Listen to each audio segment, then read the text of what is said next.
Hello friends, नमस्कार। कैसे हैं? आई होप बहुत ही अच्छे होंगे एंड आई होप आप सभी दोस्तों ने फर्स्ट पार्ट को देखा ही होगा एंड इसके बाद में आप लोग इस सेकंड पार्ट को देखेंगे। अगर आपने फर्स्ट पार्ट नहीं देखा तो प्लीज़ आप लोग फर्स्ट पार्ट देख लीजिएगा, तभी आपको ये सेकंड पार्ट आपको समझ में आएगा। ओके, तो चलिए फ्रेंड्स, हम जो अभी पढ़ रहे हैं, जो क्लास 10th मतलब हाई स्कूल की NCERT बेसिस पे जितने भी क्वेश्चन रहेंगे हम उसको पढ़ेंगे। जो कि फ्रेंड्स हम अभी जो पढ़ रहे हैं, हम फर्स्ट चैप्टर्स पढ़ रहे हैं जो कि वास्तविक संख्याएं हैं। वास्तविक संख्याओं के अंदर हमारा एल्गोरिदम यूक्लिड विभाजन एल्गोरिदम है और यूक्लिड विभाजन प्रमेयिका है, तो हम इसको जानेंगे। लेकिन फ्रेंड्स, हमने आपको कल वाली जो फर्स्ट वाले पार्ट में बताया था कि बहुत सारी चीज़ें हैं जो हमारी 9th से कनेक्टेड, जो हमारी जो 9th की कुछ चीज़ें हैं जो हाई स्कूल से कनेक्टेड हैं। तो हम सबसे पहले कुछ 9th का देखेंगे, देन इसके बाद में हम लोग हाई स्कूल का देखेंगे। ओके, तो चलिए 9th की जो चीज़ें समझने वाली होंगी तो हम उस चीज़ को समझते हैं। तो फ्रेंड्स, जो 9th की कुछ चीज़ें जानने के लिए हम लोगों को ज़रूरी है, जो कि फर्स्ट चीज़ जानने की ज़रूरी है, जो कि प्राकृत संख्या। प्राकृत संख्या क्या होती है इसके बारे पे जानते हैं। बहुत सारे दोस्तों को पता भी होगा, जिनको नहीं पता तो कोई दिक्कत नहीं है, वो आराम से हम लोग देखिए इतना डीप नहीं जाएंगे, नहीं तो अगर इतना डीप जाएंगे तो वो 9th का हो जाएगा और हम आप लोग उम्मीद करेंगे कि आप लोगों ने पढ़ा भी होगा। अगर नहीं भी पढ़ा होगा तो हम लोग इतना आपको बता देंगे ताकि आपको ये पूरे चैप्टर्स पे कहीं भी प्रॉब्लम्स नहीं होगी। तो ये फ्रेंड्स, हम सबसे पहले जानेंगे प्राकृत संख्या क्या होती है। प्राकृत संख्या जो होती है इसको हम लोग सबसे पहले देखते हैं, इसको एन से प्रदर्शित करते हैं। प्राकृत संख्या को अगर हम लोग इंग्लिश पे बात करेंगे क्या बोलते हैं, इंग्लिश पे बोलते हैं natural number. Okay, natural number है जिसको हम लोग एन से प्रदर्शित करते हैं। प्राकृत संख्या होती है सिंपल सी बात होती है जिस ऐसी संख्या जिसकी हम गणना कर सकें, मतलब काउंटिंग कर सकें। जैसे काउंटिंग से जैसे फ्रेंड्स, अगर मैं देखूंगा, जैसे आपके सामने मैं कुछ चीज़ें दे रहा हूँ, जैसे मेरे पास ये कुछ मार्कर्स हैं, ठीक है, ये कुछ मार्कर्स हैं। अगर मैं इन सब चीज़ों की गणना करूँगा तो कैसे करूँगा मैं?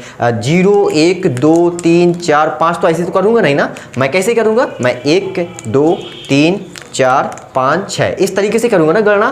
तो जो फ्रेंड्स हमारी जो संख्याएं होती हैं जो कि 1 से स्टार्ट होती है, ठीक है, 0 नहीं होगी। जैसे हमने बताया था काउंटिंग कर सकते हैं, तो सिंपल सी बात है, हम लोग 0 को नहीं लेंगे, 1 से लेंगे। 1 2 3 4 5 6 ऐसे से जाती रहेंगी। कहाँ तक जाएंगी फ्रेंड्स?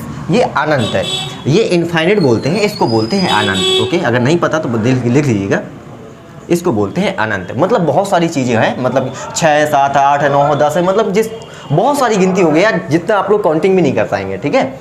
इसके बाद में अगर हम लोग दूसरी उस पर बात आएंगे, ये प्राकृत संख्या हो गई थी। एंड फ्रेंड्स, इसके बाद में आपकी संख्या आएंगी पूर्ण संख्या। क्या आएंगी? पूर्ण संख्या। ओके, पूर्ण संख्या को हम लोग किससे प्रदर्शित करते हैं फ्रेंड्स? हम लोग W से प्रदर्शित करते हैं। पूर्ण संख्याओं को ही हम लोग होल नंबर्स बोलते हैं, जो कि हम लोग W से प्रदर्शित करते हैं। एंड फ्रेंड्स, पूर्ण संख्या में कौन कौन सी संख्याएं आती हैं? देखो, पूर्ण संख्या में सिंपल सी बात है, पूर्ण संख्याएं 0 से स्टार्ट होती है, 0 से अनंत तक जाती हैं, बस इतना याद कर लीजिएगा। 0 मतलब ये संख्या तो रहेंगी ही, इसके बाद में इसके आगे 0 और लगा देंगे, 0 फिर 1 2 3 4 5 6 7 ऐसे डॉट डॉट करके अनंत तक। या फिर आप लोग सिंपल भाषा में अगर बोल सकते हैं, पूर्ण संख्याएं वे संख्याएं होती हैं जो 0 से अनंत तक जाती हैं। आप इस तरह से बोल सकते हैं। या तो फिर आप बोल सकते हैं प्राकृतिक संख्याएं और 0 से मिलकर जो संख्या बनती है उसको पूर्ण संख्या बोलते हैं, ठीक है। या फिर ऐसे आप बोल सकते हैं। इसके बाद में जो आप तीसरा पॉइंट्स अगर आप पढ़ेंगे, हमने सबसे पहले पढ़ी प्राकृत संख्या, इसके बाद में पढ़ी पूर्ण संख्या, इसके बाद में पढ़ेंगे पूर्णांक संख्या। पूर्णांक बहुत इंपॉर्टेंट चीज़ है, पूर्णांक संख्या। अब तो ये फ्रेंड्स, पूर्णांक संख्या क्या होती है, इसको हम लोग पूर्णांक संख्या को हम लोग Z से प्रदर्शित करते हैं। पूर्णांक संख्या फ्रेंड्स वे संख्या होती हैं जो मतलब नेगेटिव वाली संख्या भी और पॉजिटिव वाली संख्या भी अगर रहती हैं, उसको हम लोग क्या बोलते हैं? पूर्णांक संख्या बोलते हैं। मतलब अगर मैं सिंपल सी बात करूंगा, मेरा यहाँ तो था 0 1 2 3 4 5 6 ऐसे से जाएंगी, ये तो धन, ये इस तरफ चलेंगे। अगर मैं इस तरफ आ जाऊंगा तो क्या? ऋण का 1 ऋण का 2 ऋण का 3 ऋण का 4 ऋण का 5, मतलब ये इस तरफ भी जाएगी ना, मतलब ऋण के अनंत तक। सिंपल सी बात है, यहाँ तक मतलब ये धनात्मक वाली जो संख्या होती हैं और जो ऋणात्मक वाली संख्या होती हैं और 0 मिलाकर जो भी संख्या होती है वो कौन संख्या होती है? पूर्णांक संख्या होती है। सिंपल सी बात, आप इतना ऊपर देख लीजिए, ऊपर देख लीजिएगा, इतना डीपली नहीं जाएंगे, ठीक है। अब इसके बाद में अगर हमारी संख्या आएंगी, बहुत इंपॉर्टेंट चीज़ है ये पूर्णांक संख्या है। ओके, पूर्णांक संख्या बहुत ही इंपॉर्टेंट चीज़ है। पूर्णांक संख्या के बहुत सारी चीज़ें आपको देखने को अभी मिलेगी। चौथे पॉइंट पे चलते हैं हम लोग, परिमेय संख्या।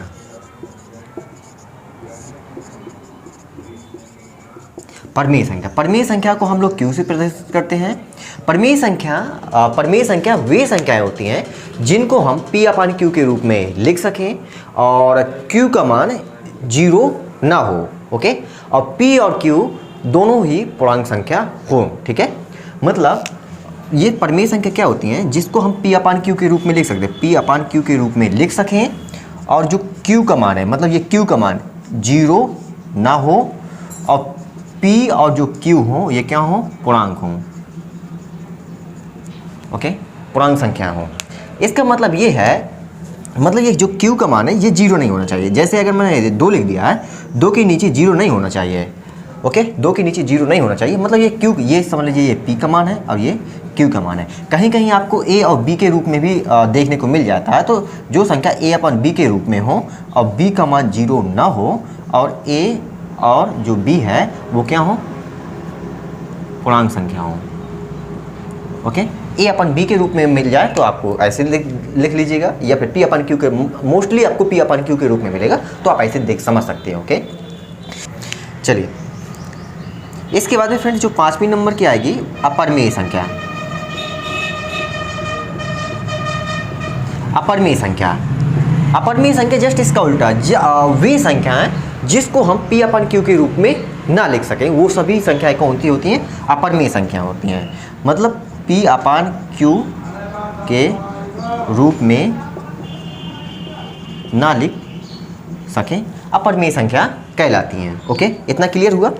एंड फ्रेंड्स अगर अब कुछ इतना चीज़ तो हो गया, एंड ये आपका बहुत इंपॉर्टेंट है, ये और ये चीज़ें बहुत इंपॉर्टेंट हैं। अब ये इनसे क्वेश्चंस बनेंगे अभी आपके, तो इतना हो गया। एंड इसके बाद में अगर हम लोग देखेंगे 6 नंबर पे परिमेय संख्या, अपरिमेय संख्या के बाद देखेंगे वास्तविक संख्या। वास्तविक संख्या, यही अपने चैप्टर्स का नाम है जो कि हाई स्कूल पे। वास्तविक संख्या क्या होती है, परिमेय संख्या और अपरिमेय संख्या के समूह को ही हम लोग बोलते हैं वास्तविक संख्या। ओके, इसके अंदर मतलब वास्तविक संख्या के अंदर क्या क्या हो सकती है, परिमेय संख्या भी आ सकती है और अपरिमेय संख्या भी आ सकते हैं, इनको बोलते हैं हम लोग वास्तविक संख्या। एंड फ्रेंड्स इसके बाद में हम लोग अगर देखेंगे भाज्य देखेंगे, एंड इसके बाद में देखेंगे अभाज्य। भाज्य क्या होती है, अभाज्य क्या होती है। भाज्य संख्या वे संख्याएं होती हैं जिसके 2 या 2 से अधिक फैक्टर्स अलग अलग मौजूद होते हैं, उसको हम बोलते हैं भाज्य संख्याएं। और अभाज्य संख्या क्या बोलते हैं, इसका जस्ट उल्टा है। जिसके अभाज्य संख्या वे संख्या होती हैं जिसके केवल 2 ही फैक्टर्स मौजूद होते हैं, या तो वो स्वयं होगी और एक, मतलब सिंपल सी बात में अगर हम बोलें तो एक और स्वयं के अलावा कोई दूसरा फैक्टर्स मौजूद नहीं होगा, उसको हम बोलते हैं अभाज्य संख्या। चलिए अभाज्य संख्या पहले समझ लें, इसके बाद में हम लोग भाज्य को देख लेंगे।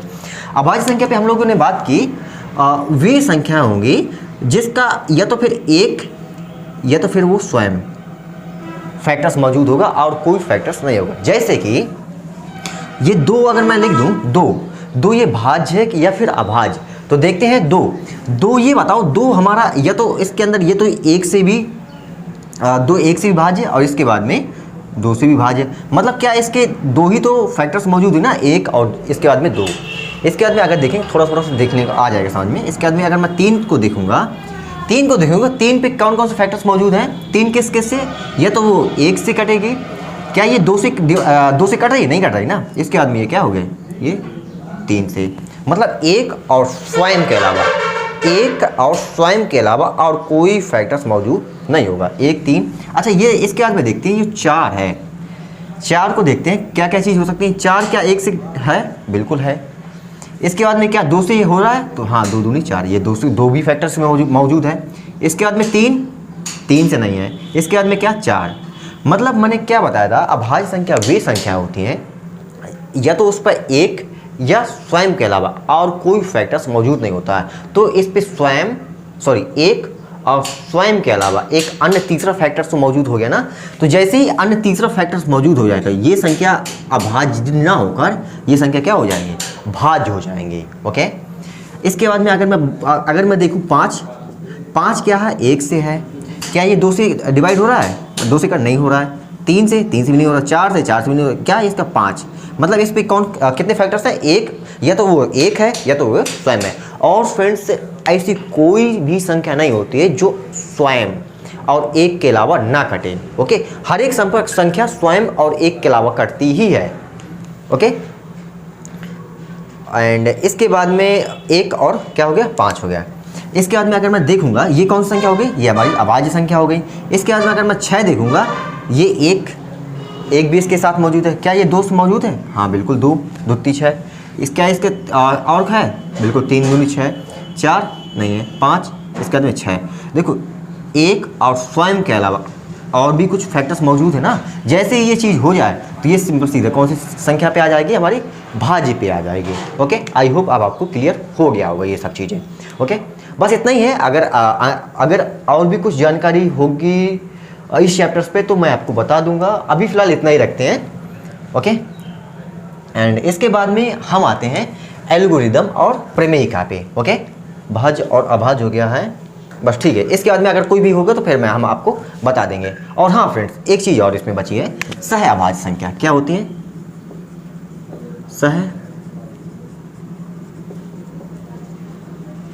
सह अभाज्य संख्या ये हो गई, ये भाज्य है एक अभाज्य है। इसके बाद में एक चीज़ होती है सह अभाज्य संख्या। ये सह अभाज्य संख्या क्या होती हैं, सह अभाज्य संख्या ऐसी दो संख्या होती हैं जिसका हम लोग गुणनखंड करें, ओके, मतलब फैक्टर्स करें, तो उस पर मतलब HCF, कोई भी HCF होगा ओनली केवल एक हो और कोई HCF ना हो। जैसे कि अगर मैं बात करूं, जैसे मैं कोई दो संख्या ले लूं, क्या ले लूं मैं, 15 और 16 ले लूं।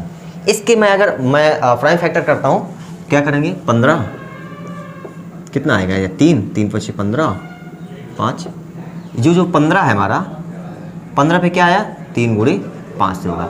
अगर मैं 16 को करूँगा कितना आएगा, 2 अट्ठे 16, 2 चौको 8, 2 दूनी 4 और 2 एकम्मा 2। इसका करूँगा अगर मैं 16 के करूँगा कितना आया, 1 2 3 4, 2 गुणे 2 गुणे 2 गुणे 2।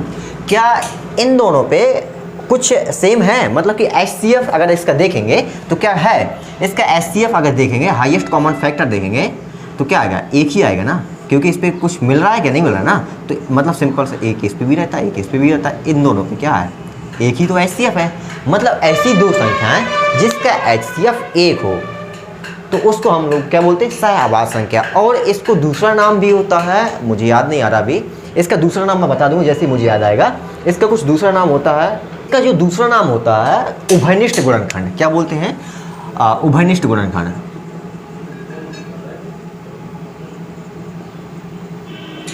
उभयनिष्ठ गुणनखंड बोलते हैं, ठीक है, उभयनिष्ठ गुणनखंड। तो आई होप आपको ये सब चीज़ें क्लियर हो गई होंगी।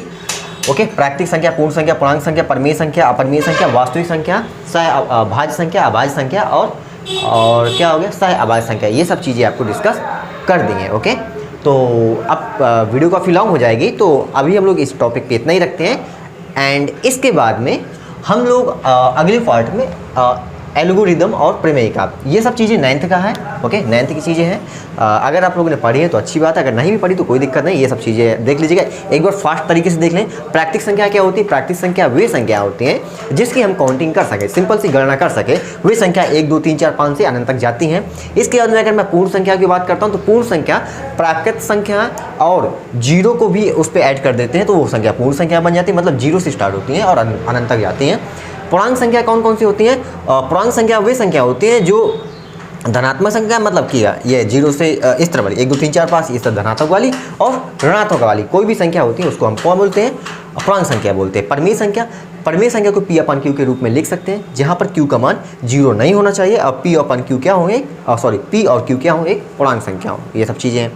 अपरिमेय संख्या क्या होती है, जिसको हम P/Q के रूप में ना लिख सकें, मतलब बटा के रूप में ना लिख सकें। वास्तविक संख्या क्या होती है, वास्तविक संख्या परिमेय संख्या और अपरिमेय संख्याओं के समूह को ही हम लोग वास्तविक संख्या बोलते हैं। इसके बाद में अगर हम लोग बात करेंगे भाज्य संख्या वे संख्या होती हैं जिसके जिसके जो स्वयं और एक के अलावा और भी अन्य फैक्टर्स मौजूद होते हैं उनको भाज्य संख्या बोलते हैं। मैंने क्या बोला, जो स्वयं, देखना जैसे 4 है, जिसका एक और स्वयं के अलावा और कोई भी फैक्टर्स मौजूद होते हैं, इस पे 2 भी तो है ना, 1 2 दूनी 4 है ना, 2 भी है ना, तो इस पे एक अन्य और फैक्टर्स मौजूद हो गया, तो ये भाज्य संख्या होगी। अभाज्य संख्या क्या होती है? अभाज्य संख्या, अभाज्य समझ लीजिए, भाज्य अपने आप समझ में आ जाएगा। अभाज्य संख्या वे संख्या होती हैं जिसके ओनली केवल 2 ही गुणनखंड, 2 ही फैक्टर्स मौजूद होते हैं, या तो वो एक या तो वो स्वयं, एक और स्वयं के अलावा और अन्य किसी संख्या से विभाजित ना हो। बस ये है सिंपल सी बात। मेरे कहने का मतलब, अगर ये 3 है, 3 एक ऐसी संख्या है जो स्वयं और जो स्वयं मतलब स्वयं 3 से और 1 से, स्वयं 1 के अलावा किसी और संख्या से विभाजित नहीं है ना। अगर नहीं है तो ये संख्या कौन सी होगी? अभाज्य। और फ्रेंड्स एक क्वेश्चन बनता है, 2 एक सबसे छोटी अभाज्य संख्या, 2 एक सबसे छोटी सम अभाज्य संख्या होती है 2, क्योंकि 2 पे 2 1 और ये स्वयं के अलावा अन्य किसी संख्या से नहीं घटती है। ओके, क्लियर हुआ? चलिए इतना रखते हैं, इसके बाद में अगले वीडियो पे हम लोग डिस्कस करेंगे एल्गोरिदम और प्रमेयिका के बारे में। ओके, तो अगर आपको वीडियो पसंद तो वीडियो को लाइक करिएगा, चैनल को सब्सक्राइब जरूर करिएगा, अपने दोस्तों के साथ शेयर जरूर करिएगा। Okay friend, thank you, bye bye.